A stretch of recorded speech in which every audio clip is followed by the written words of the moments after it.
Hello and welcome to the Echo Chamber podcast. I'm Tony Groves and today I'm 1/3 of what we hope will be 30 odd minutes of fun and occasionally informative views. The Echo Chamber podcast is a free-flowing conversation that may occasionally touch on mature subjects. This is my co-host Martin McMahon. Martin, we don't need to get into who big a conspiracy nut you are anymore. I think folks know. I think we more importantly will switch and say that I'm delighted to say we're joined on the pod by the scourge of many a Minister for Housing, Erica Fleming. Erica, for those you don't know, is an advocate for right to housing as well as living in our homeless system. She's a voice for pointing out the injustices that are still going on and are actually getting worse. Well, the best thing about Erica, and what I think is great, is having Erica. Hi Erica, how are you? And it's great to have Erica here, is that this is Northside representing. Three Northsiders, see I said three and not three. Three Northsiders in a room together talking politics. What could be better? Martin, you're a culchie. I am not a culchie. The ward is the front line between us and the culchies. No, honestly now, growing up, the ward may as well have been Navan, Cavan or up there in the attic in the north. Listen, the ward is the last line of defence. It's the wall. So you think you're Game of Thrones or something? Listen, ye Northsiders, ye towny Northsiders, as opposed to us North County Dublin people, ye want me in the ward. The ward is that line. Even you saying ye, that says that you're from the country. There you go. In places, deep down in places, ye townies don't like to talk about at dinner parties. Ye want me in that field. Ye need me in that field. I'd like you there now if I could. Erica, thanks for joining us today, and as I said, this is just a bit of free flow form. We're going to have a bit of crack with it today, and it's really great to get you on. Martin, you want to kick us off? Yeah, actually it was Ibrahim Halawi was big news this week. Ibrahim got released, got home eventually, finally, 4 years on, and delighted. I mean, anybody who saw what the airport and the happiness and the joy and even Catherine Zappone even lifted the flag, Tony, I believe. I saw Catherine Zappone was big there, getting herself just on the far right corner underneath the tricolour. Someone said she actually got flag born. Well, I saw a great tweet by a girl called Rebecca Moontor, and she's at Love History 123, and she pointed out that Ibrahim's sisters actually volunteer at Catherine Zappone's education centre, which is actually ironic because she's had a young man in Tala arrested for protesting, and yet she celebrated the return of Ibrahim. Yeah, and I have to say that was really well summarised there. Well, for me. A while back I came up with a new phrase. It was called Zapponied.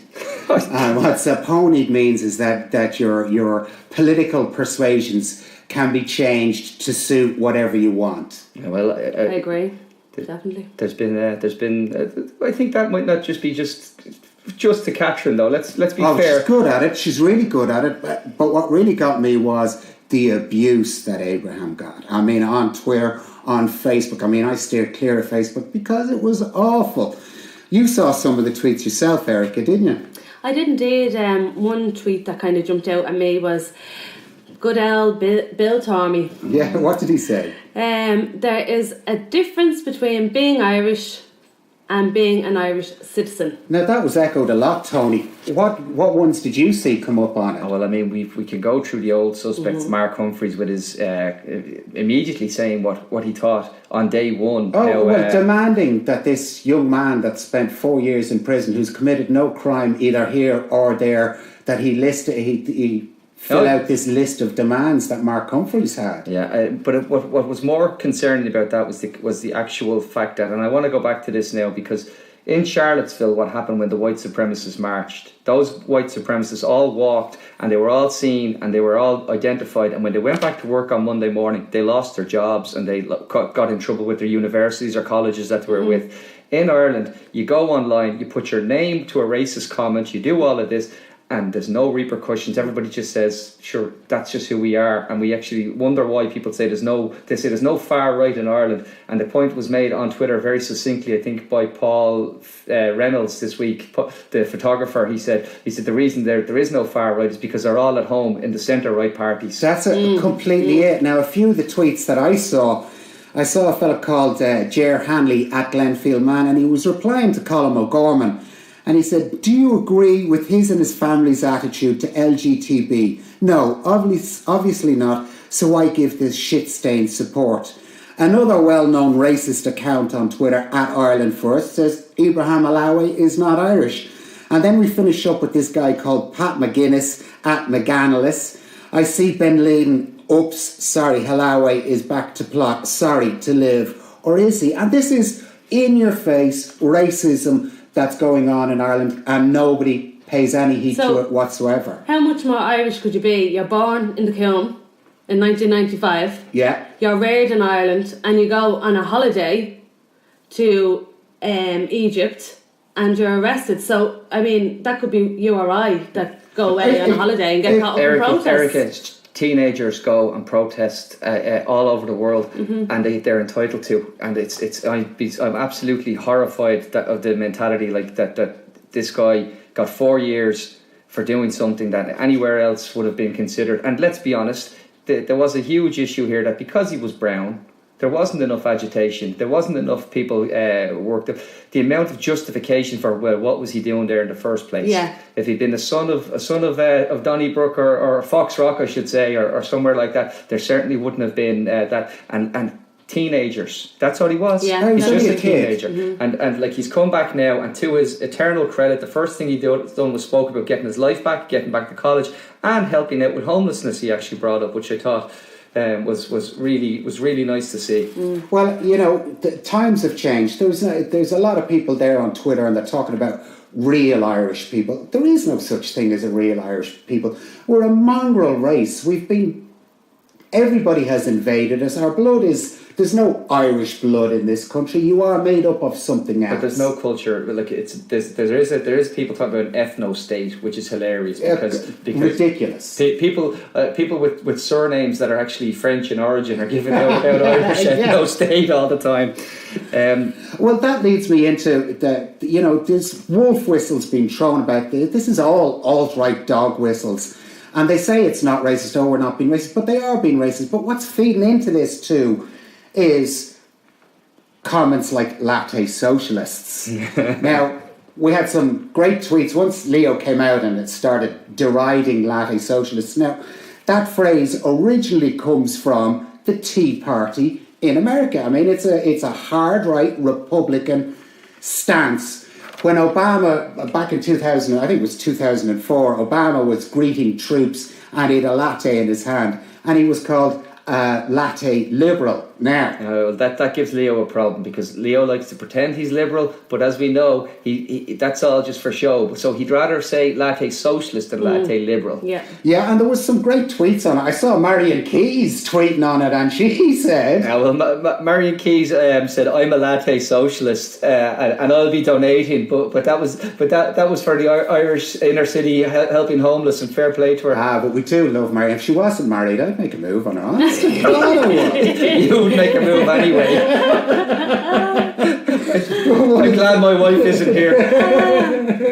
One of the funniest ones I saw, or the best ones I saw, was from Mark O'Connell at MRK O'Connell, and this went viral. This tweet went viral. He said, "Latte socialist is such a sick burn. It really nails the hypocrisy of people who want both coffee with steamed milk and a fairer society."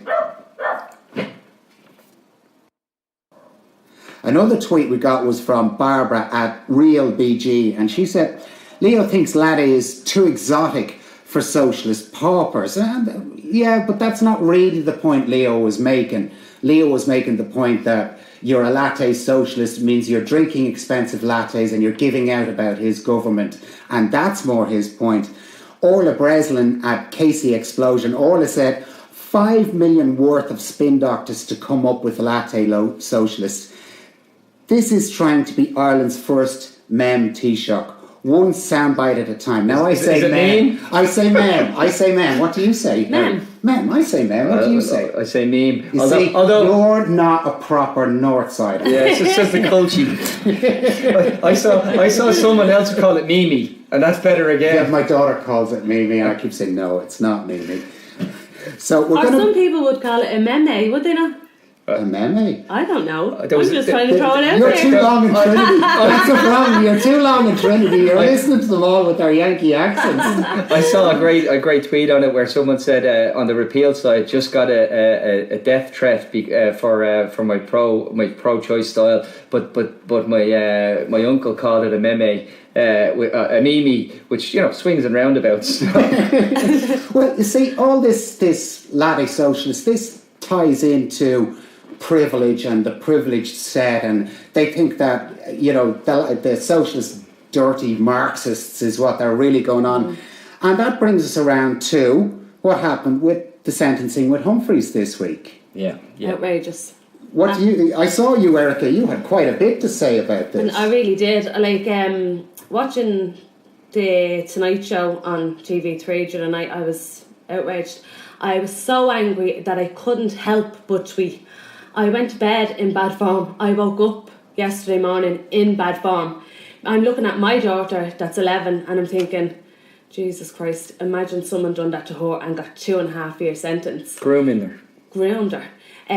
So I read something in the Irish Times, I think it was, that amongst the 16,000 texts that he sent this young vulnerable child, and the child actually asked him to stop sending sexually explicit texts, and sure, he didn't bother. It was what he wanted to do, so he didn't actually take into consideration that she was saying no. I'm telling you no. It was what he wanted to do. He was going to look after himself, Well, on that sentence, I did a little breakdown of that sentence. For every 18 tweets he sent, and these are texts for 18 texts grooming a child, he got 1 day in prison. Not that he'll serve the 1 day, that he got 1 day in prison. And then the judge comes out, and what was it the judge said, Erica? What did she actually... that it was... He was after, it was a bigger fall from grace for him. That's right. So because he was in the media, journalist, that his fall from grace was worse than any old Joe soap. And this is what really irks me, in that he had a position of privilege. Yes. And privilege carries power, and it does carry power. The sentence should have been harsher, because he abused that position to abuse a child. He used his position as a weapon. At one stage, though, when I was listening to the breakdown of the sentence, it was said that that the judge could have actually handed down a life sentence to him. Well, I had a little even if they had went as far as giving a life sentence, you'd say okay, but 2.5 years. Naama Weinlake actually on there. You got to say Naama Weinlake. If you're not following Naama Weinlake, follow Naama Weinlake. Yeah, definitely. Naama Weinlake put up the actual statutory bill or whatever it is, the crime bill. 15 years. 15 years you can get for this. Well, I think this is a wider problem, because you have to even think in the context of Harvey Weinstein, the abuse of privilege, the abuse of male privilege, the abuse. I know I've taken stock even in my own life of thinking to myself, going, how often do men think that we can say something or behave in a certain way, and we think we know where the line is. Well, let's bring it back to Ivan Yates on the show the other night. Like, absolutely horrendous commentary from him with regards to references. So somebody asked you for a personal reference, that they were talking about the references that Humphries had been given. He got two high profile people in Donlo Cusack and David Walsh. I mean, you couldn't have asked for two bigger names to come forward and give you support, which just reeks of establishment. Well, I know if somebody came to me and said, I've molested a child, I'm up on trial, will you give me a character reference? I'd give him a puck in the gob. Well, the fact is that Ivan Yates actually given a reference to somebody that is up on a sexual abuse charge to somebody that has been drink driving. And I mean, if that's not... It's crazy stuff. That is. I'm conscious of two guys talking to one woman here, but it's very much male privilege as well in every concept. But I think it's more than male privilege with these people. I mean, it's not just men that support Humphries. It's that group of people. These people who went to private schools together, who socialise together, this little elitist group. Now, we'll just say for comparison, Luke Ming this week. Now, Luke is an MEP. He should be part of the clique, but they hate him. They hate him with a passion. They do. They actually do. And I hate the fact that you've said, let's use it as a comparison, because we're not comparing him to a paedophile. No, I'm comparing the attitude of people. I mean, Luke makes a mistake in voting in the EU, and you have all of these journalists for 3 days on top of him on social media.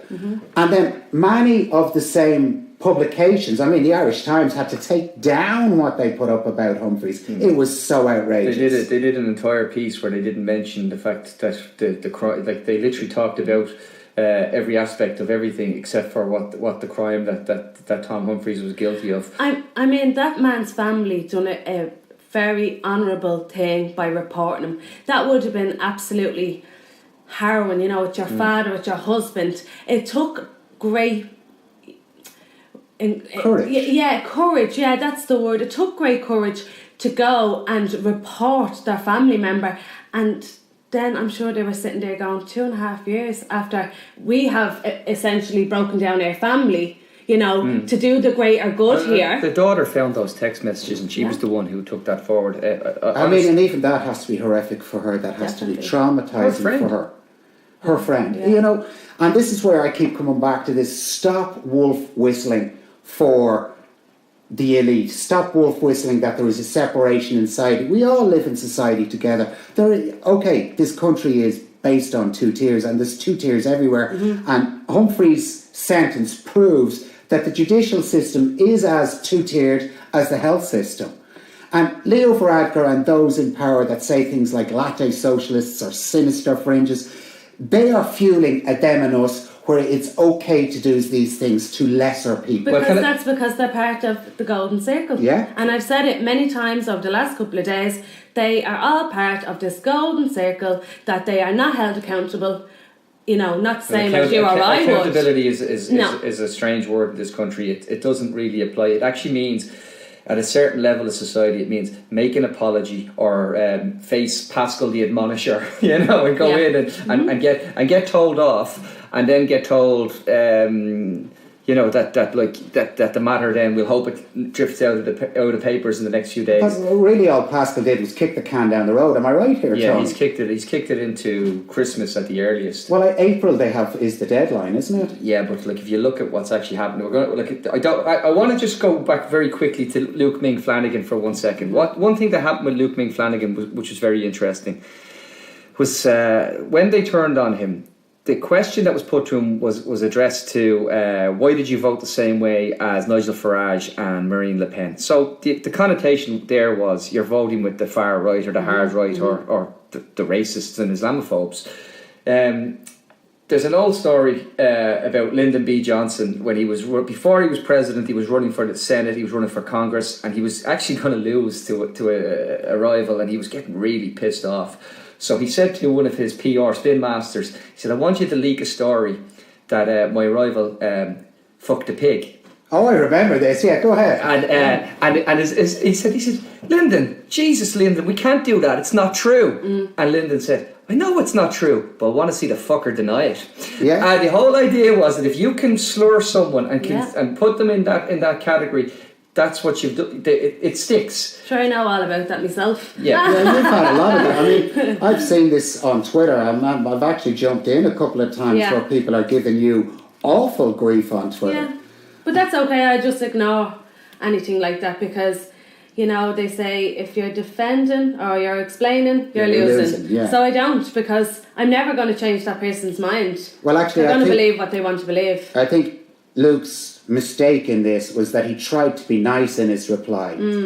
I gotta defend the journalists from one point. I like to see adversarial journalism. I like to see my reply to that, and went to Philip Ryan and Niall O'Connor and the journalists involved, was I'd have hate to see Luke Ming Flanagan on the same page as them, because then I think that it's not working, because if he was actually getting their applause and a pat on the back, I would think, well, that's actually not what I want to see from someone of his political. Well, I see colour. the hypocrisy in it that mainstream media these days are always going on about how bad social media is, how it's a troll base, and yet they swarmed on Luke. They swarmed. They did exactly what they give out about. If you get 2 minutes, go guys. If anybody listening, get 2 minutes, go check out Konstantin Gordiev's thread on this about the media and how they're actually afraid that the monolith is being destroyed by social media. I read it last night. I was actually talking to Konstantin about it last night, and somebody said to him that he was almost as good at me at tweeting, so he was quite pleased with that, actually. So we had everything with Martin comes back to Martin. Yeah. I think we're going to hit pause here, folks, and then we're going to just jump in with another topic in a second, okay? Right, I'm going to kick us off with some of the boilers that I see coming up and some of the news that may have flown under the radar this week. And I'm actually really agitated about the 8th Committee. And the reason I'm agitated is because the government came up with this strategy of kicking the can down the road by putting things into the Citizens' Assembly. The Citizens' Assembly came back with a set of recommendations that actually said we're going to repeal and we're going to legislate then, and we're going to have a proper liberal healthcare system that treats women with bodily autonomy and trusts them to make their own decisions. The government weren't happy with that. They said, we're always going to have this 8th Committee as well to have a look at those recommendations. They had the 8th Committee. They made it cross-party, and they had pro-choice, pro-life people in. They brought in the experts from around the world. They came in, explained the situation, and they've come out and said, well, the recommendations we have are pretty much the same as what the Citizens' Assembly have. Now in the background, what it appears is Fianna Fáil and Fine Gael are getting together and saying, we can't sell this to our membership. We'll go ahead and have the repeal motion, but we'll sell it on the basis of that. We'll give them a little bit of repeal and we'll replace it with something else. And this is a halfway house which is going to end up in 30 years of more outsourcing our problems to our neighbour, and more people, more women will die. And again, it comes down to it, for me, they're still not equal. Well, we're back to what I said last week, that Fianna Fáil and Fine Gael are not liberal centre. They're illiberal. I mean, again, back to the Latte, he can't say liberal Latte because they claim to be liberals, but they're not. Boiler I see coming up this week, and it was actually Philip Boucher-Hayes was on Drive Time RTE yesterday, and it's bogus self-employment. And those of you who follow me on Twitter or follow the blogs, no, this is a big issue with me. I know that this is corrupt. I will be doing a full 40 minutes on this very shortly, but just to say, listening to what Philip Boucher had to say on Drive Time yesterday, he was talking about the ERCT contract, which is the relevant contract tax contract which builders use. They're all being misclassified as self-employed, and the big developers are making a fortune off their backs. Erica, you have boilers. Will you tell us about your boiler for the coming week? Basically, there's a plot of land. Yeah. On the Oscar Traynor Road. It's the Oscar Traynor Road site. Dublin City Council. That's Oscar Trainor's. You'd know it, Tony, because there used to be a steakhouse out there. I'm really going to slap this lad now. He's thrilled with himself. Go ahead, Erica. Go ahead. Don't mind Mr. Bourgeois over here. You tell us all about it. Yeah, with his fancy bathroom and his jacuzzi bath. Yeah, and free standalone shower. Yeah, we had to spend an hour, the three of us, in that jacuzzi bath before we could start here. It's great. Anybody wants to have a nice little jacuzzi, ask Tony. Well, it's great with the three of us, Go ahead anyway, tell us about DCC. Dublin City Council have a big plot of land on the Oscar Traynor Road, and they have just recently sold it to a private developer. So Dublin North Bay actually have the highest amount of people in need of social housing. So people on the social housing waiting list. So and they've sold this piece of land. It just doesn't make sense to me. They've had us for years. Yeah. So I'm 32. Forgot what age I was. I'm 32, and I remember as a child. Half Martin's age. Oh, that was low, Tony. That was low. I remember when, because I'm from Coolock, and just up at the Oscar Traynor site is where I grew up. And I remember there was, you know, the council had come around the doors or whatever saying that they were now going to do a leisure centre and a shopping centre and all this, and we were all thrilled thinking, oh, we'd be going swimming the whole time, and that never came to fruition, which is fine, right? So now they've just decided, instead of actually building social housing on their own land, they have sold it.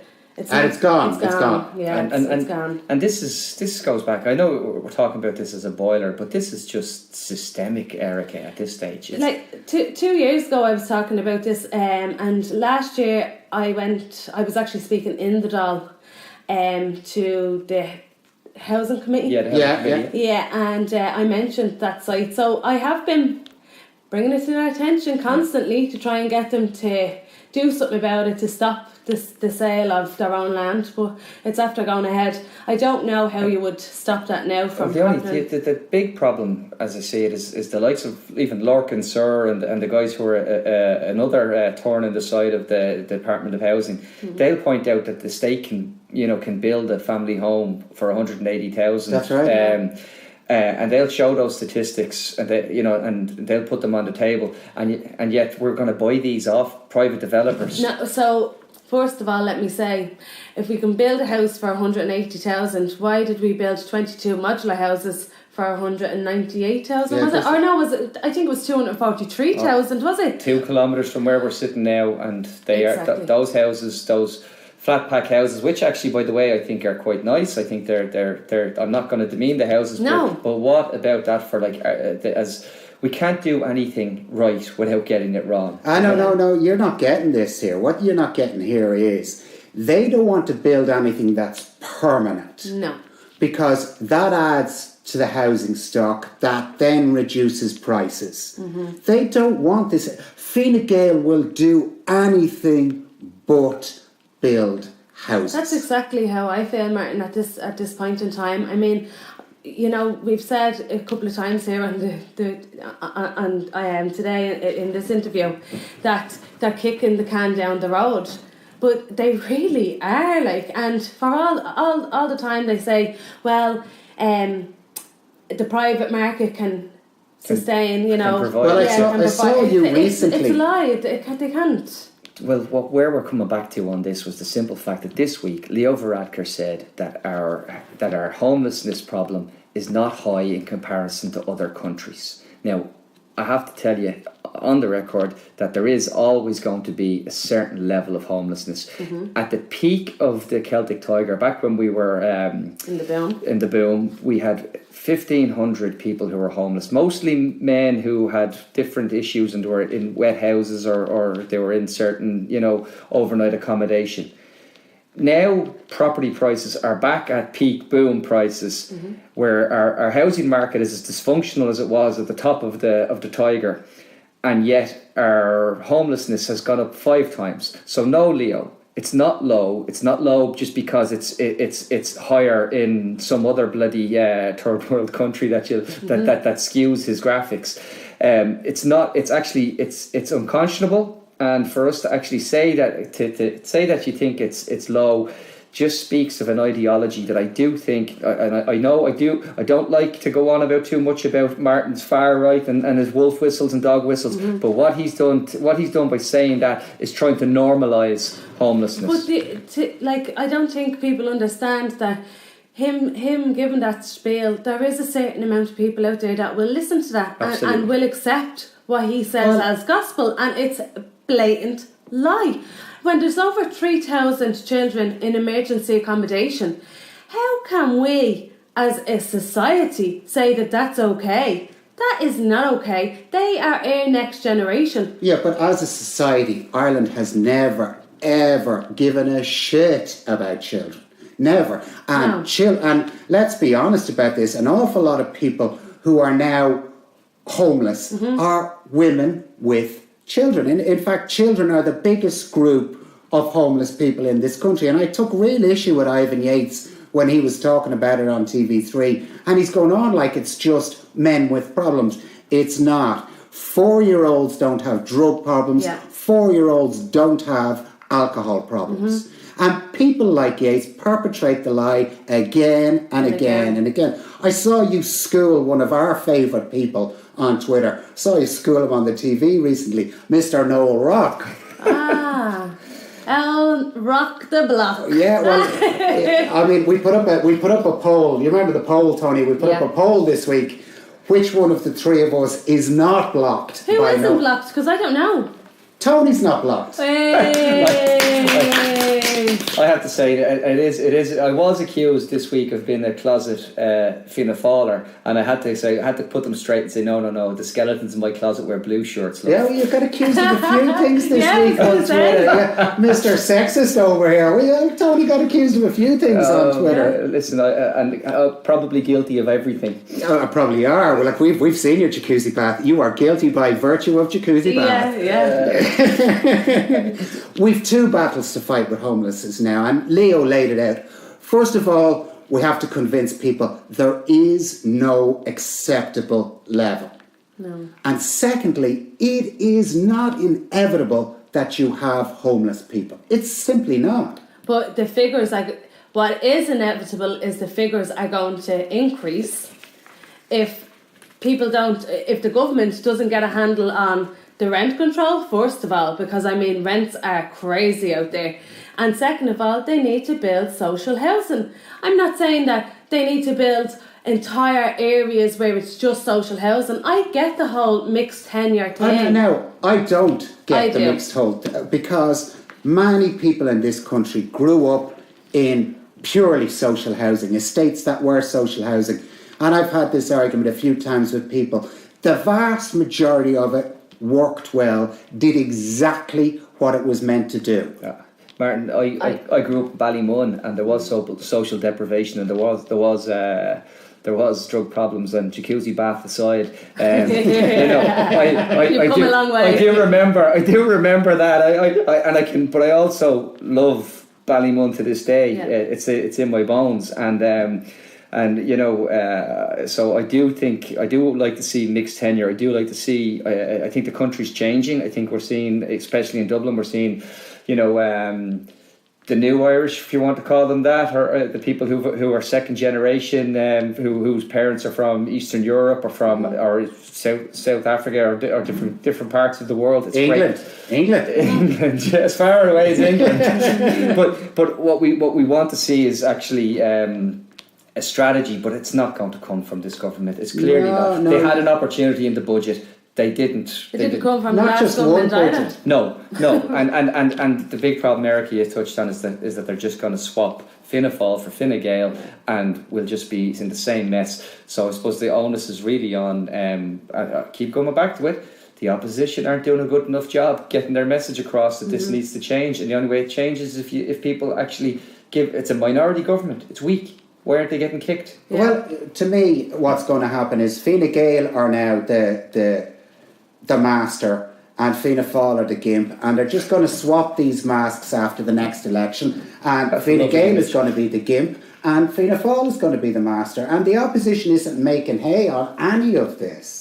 I can't even make a comment on that. I don't have that. Allegedly. You're out there, you can stay out there on your own. We're going to come to the clocks, Tony, are going back. Right. This weekend. It's a fallback. Is it fallback? Yeah, we get an extra hour in bed this weekend. Yeah, I seen the Journal put up a poll. Do you think that we should get rid of this? I voted yes, because I don't get it. I don't get this hour forward, hour back. I don't understand why it happens. I get it. It's to let you know that this is the last day you have to shave above the knee. I don't shave my legs anyway, so... We can tell. We knew when we were in the bath earlier. I thought she was wearing her tracksuit bottoms. Tony has special hair on his legs for doing all this jog. Tony's actually... there is a piece of this banker heart that is still decent, and he's doing this, is it a half marathon? I'm doing the Dublin Marathon on Sunday, guys, and if anybody wants to feel like supporting me, go on to GoFundMe. It's under GoFundMe /my name is. We're trying to raise money for the Inner City Helping Homeless, and all donations so far greatly appreciated. And anything else you can do, please throw your few bob in, because it's a good cause. And let's be honest, you only have to walk the streets to see that the people on the front line, they need all the support you can give them. That's true. Now, look, I think everybody should throw a few bob into this for Tony. Look, I know you're going to have to look at his naked legs. I know there is this downside, but, it's a good cause. You get to see him in shorts, and honest to God, you got to see him in shorts. And you might get a laugh out of his run, though. You might have one of those really funny runs. After 20 miles, it'll be more of a drunken stagger. Don't you worry. Tony, have you anything else to add? No, I just think, first of all, I want to say thanks so much to Erica for joining us. It was a real pleasure to have another voice on, and it's a great honour to have you as our first guest on the show. So that really, it sets the tone. Yeah, I was chuffed that you came over. Absolutely chuffed that you came over. And you're doing great at the moment. You got your exams in Trinity. I did, yeah. Justice programme. And it's hard. I think this is hard for you in that people only ever see you when you're on an issue. I know. And that there's a whole lot more to Erica than just the homeless issue. And there's I've met Erica before. She's funny, she's articulate, and she's extremely intelligent. Thanks, Martin. He's reading these notes. I know, yeah. Where did I write that down? Quick. But no, thank you very much for coming on, Erica. We're really delighted that you came over to speak to us. Thanks a million, and the best of luck going forward with it. Thank you. Look, guys, thanks for listening in. We are still on SoundCloud. I have got an iTunes feed. I just need, if there's anybody out there who wants to help me get an RSS feed, hit me up on Twitter, because it's really, I'm a Luddite when it comes to these things. Please like the show. Just tap that little heart button, because it gets us a little bit more up the charts. And you know what, guys, thanks for listening. I know we passed something around 1,500 downloads, was it, Mark? Oh, we passed that, earlier on this week, so we're doing quite well on this. People seem to like this sort of discussion. Nonsense. Thanks, guys, and sure, we'll talk to you next week, okay? Thank you. Bye.